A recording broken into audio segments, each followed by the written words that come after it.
My name is Genka Kunihito, and I am the guidance counselor at Academy High. Starting today, I will be attempting to rehabilitate a set of students who have begun to exhibit severely antisocial behavior. I will be documenting this process in the form of audio recordings. If I succeed in my efforts, then the information contained within these recordings may one day prove useful to others in my line of work who are faced with the challenge of reforming wayward students. Last year, 5 students at this school were subjected to severe bullying. At the time, my policy was to require students to provide me with irrefutable evidence of wrongdoing before taking disciplinary measures toward anyone accused of misbehavior. Because no student was able to provide concrete proof that the bullying was taking place, I refused to take action, in accordance with my normal protocol. To be frank, there is no decision in my life that I regret more than this one. A long period of sustained harassment and a lack of intervention from the school faculty had a strong negative impact on the victims. From what I have been told, they were considering a suicide pact at the time when the bullying was at its worst. However, a remarkable event occurred that pushed them in a drastically different direction. The details of this event are vague, and stories about this event are heavily embellished and sensationalized. However, this is what I know for certain. A few weeks ago, a group of students from another school gathered outside of the entrance to Academy High.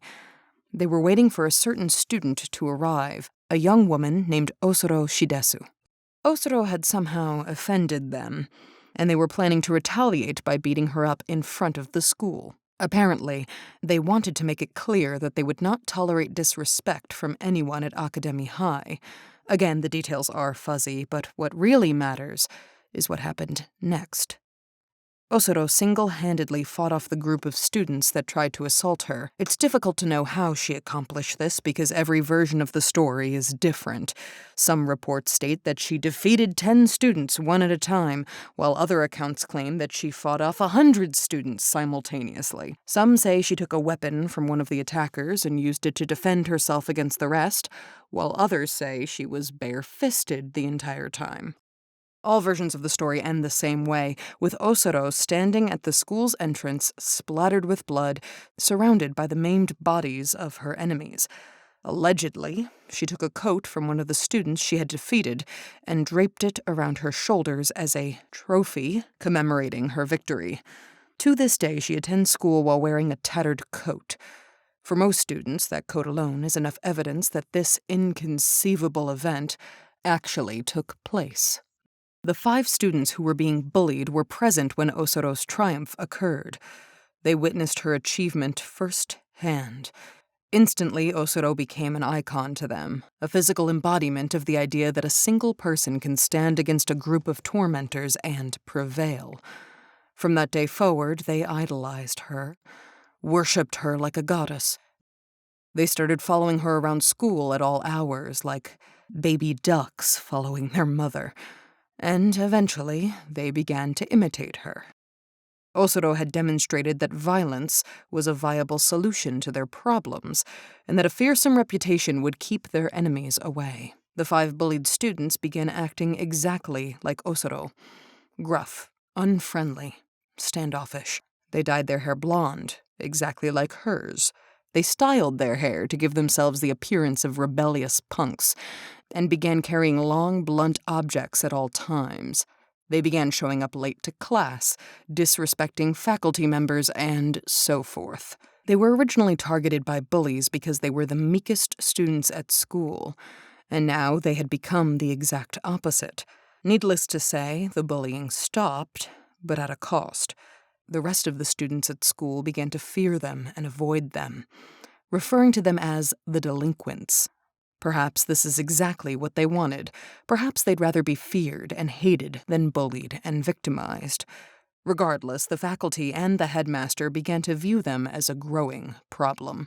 The headmaster refused to accept the presence of delinquents at a prestigious school like Academy High.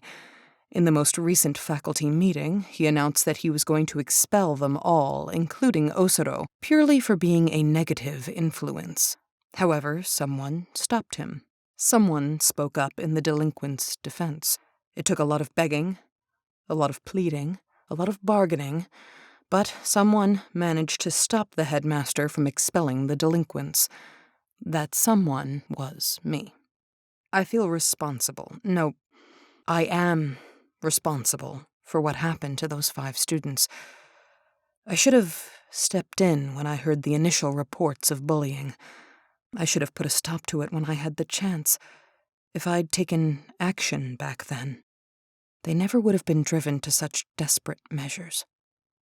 They never would have taken such an antisocial path and turned out the way they did. Osoro is not the problem here. I am the problem. I am the cause of all of this. I am to blame. I know who the delinquents really are, deep down inside. They are traumatized children who were hurt in terrible ways and are scared that it'll happen all over again. That's why they act the way they do. The way they talk, what they've done to their hair, the weapons they carry, it's all because they want to project a fearsome appearance so that nobody will ever abuse them again. If I can make them feel safe at this school, maybe they'll drop the stupid facade and return to their true selves.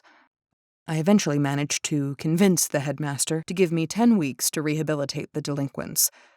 We have an agreement. The headmaster, the teachers, and the student council will tolerate the delinquents' behavior for a period of 10 weeks and give me a chance to reform them. However, this arrangement came at a cost. If I am unable to reform them within 10 weeks, I will be dismissed from the school. I don't mind, I'm fine with those terms. I'm staking my career on fixing the problems that I created. It hurts me to say this, but it may be impossible to reform the delinquents with Osoro at school. The next time she slips up, violates any rule, no matter how small, she'll need to be suspended from school for the longest period possible. This will provide me ample time to speak with the delinquents, reason with them, talk things through, solve their problems, and get them back to their old selves. I just hope I'm up for it. In times like this, I wish I was more like my mother. This recording became much more personal than I intended. I may need to toss this out and start over.